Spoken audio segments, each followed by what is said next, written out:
दुल्हा धीरे धीरे चलिहा ससुर गलिया, दुल्हा धीरे धीरे चलिहा ससुर गलिया। तोहरी सासु निहारेली तोहरी रहिया, तोहरी सासु निहारेली तोहरी रहिया।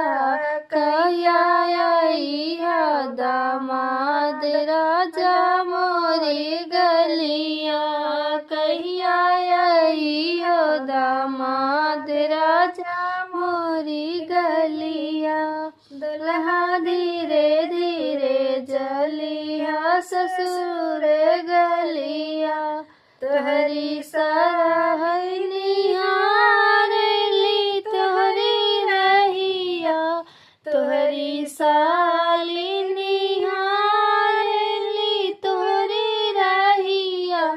कहिया आइहा जीजा जी हमारी गलिया, कहिया आइहा जीजा जी हमारी गलिया। दुल्हा धीरे धीरे चलिहा